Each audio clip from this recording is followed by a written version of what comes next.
I'm really bored right now, so I'm gonna try a DIY I saw on my For You page. Okay, so the DIY says to use a printed picture, like your own printed picture, and put it on a piece of your clothing. So I'm using this sweatshirt and I printed this butterfly out. The next thing I have to do is cut out this butterfly, make sure that there's like no borders. Okay, so I cut it out without borders and I'm gonna put some plastic wrap around it. I have to place the butterfly face down on the plastic wrap and fold it around it. Okay, so I wrapped it in saran wrap, so I'm gonna put it here and put parchment paper over it. Okay, so now I have to iron it for 5 minutes.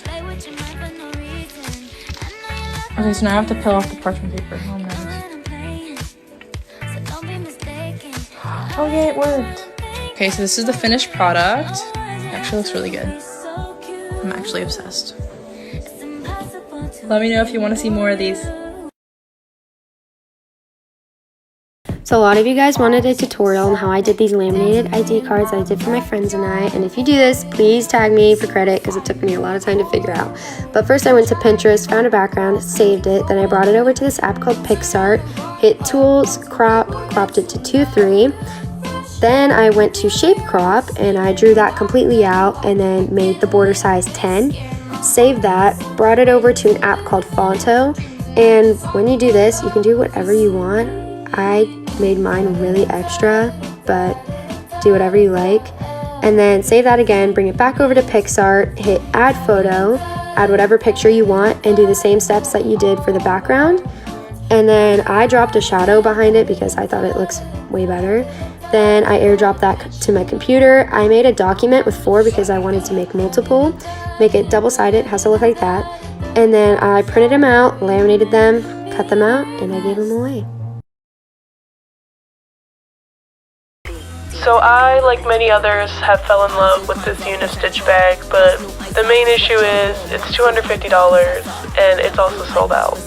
So I decided to make it and hopefully help other people do the same. You're going to need some plastic canvas, some tapestry needles, a bulk pack of yarn. You're also going to need felt, E6000, fast drying super glue, some binder clips, and scissors. I made sure my felt was more than 9 by 9 inches. Now let's talk about the bag structure. So what you're going to do next is cut out 3 panels that are going to be 20 by 60 of these squares each. Next, you're going to cut out 2 panels. Each of them are going to be 60 by 60 squares as well. And then lastly, you're going to need to cut out some straps. I made mine 4 across and then however long my plastic canvas could go. Alright, so basically before I start stitching, I'm attaching the handles on the plastic canvas right now. Unfortunately, I'm out of time, so see you in part 2.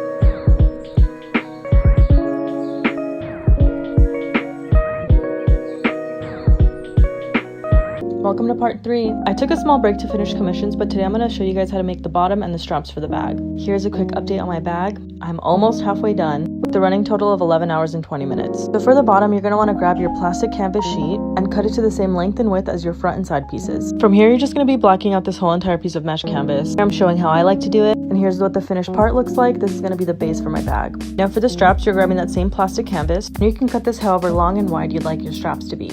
For this, you want your yarn piece to be long enough to get you through an entire column without running out. So your straps won't have any knots on the inside, just look a lot cleaner this way. Here I am starting an edge of a strap, and I'm just going all the way up this column.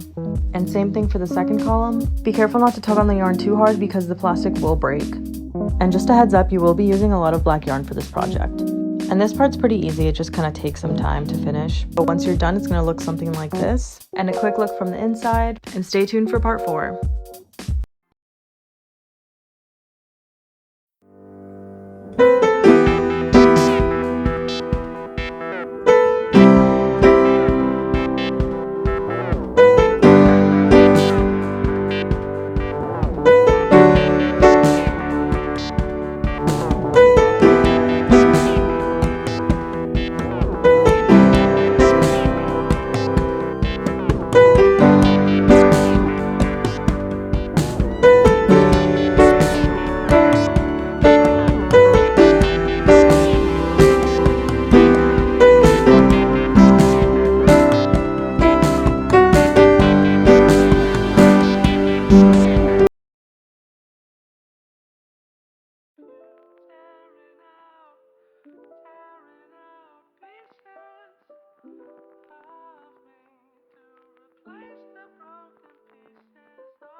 pocket broken.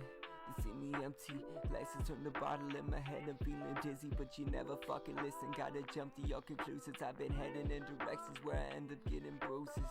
That's what the truth is. I take the blame. Always getting jaded, back around, they're all the same. Never wanna hear me, I've been beaten from the start. I got money, I got pills, and I got a broken heart. Fuck the love, I'm needing trust. A kiss can make me stronger, but it's fixing no one's heart. I've seen these bended candles everywhere, but I have yet to find a step-by-step tutorial, so here we go.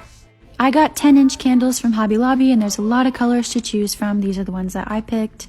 Then I filled the sink with water, and the temperature that I used was kind of this slightly uncomfortable warm water if you were ever getting a manicure or pedicure. The longer you wait, the better. I waited around 45 minutes, and I added some more hot water here and there to make sure it stayed warm.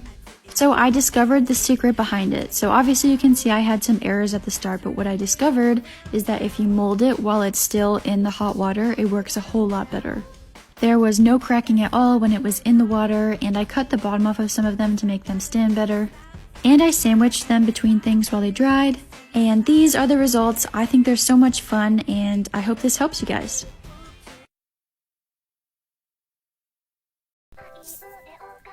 Hi, today I'm going to show you how to make some keychains. This is what you're going to need. Scissors, markers, and some plastic. I already cut mine up. These are some sketches that I already had in my sketchbook. I'm just tracing them here with Sharpies on top of the plastic, and I used a black Sharpie and a red one for this one. You can use any colors that you want. These are the 3 that I made. Next, you're going to want to hole punch them so that you can make them into keychains later. This is in the oven. I baked it at 300 and I just watched it until it shrank. This is how they look before I put on the final coat of gloss. And this is how they turned out.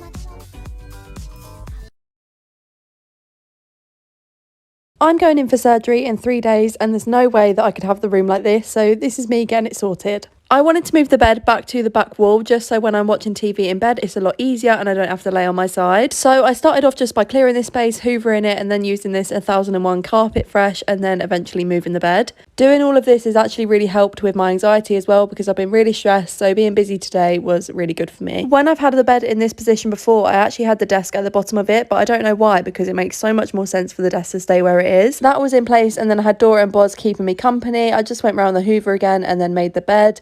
I'm going to get Andre to put on fresh sheets on Thursday while I'm in my operation, so they'll be nice and fresh when I come out, so I don't need to do them now. I cleared all the surfaces just with some anti-bac and a microfiber cloth, and just cleared the desk as well, did the same thing, and then cleaned the carpet, and it was finally all done. It feels so much fresher and clearer in here now. I honestly just can't wait to come back and get all cozy in here.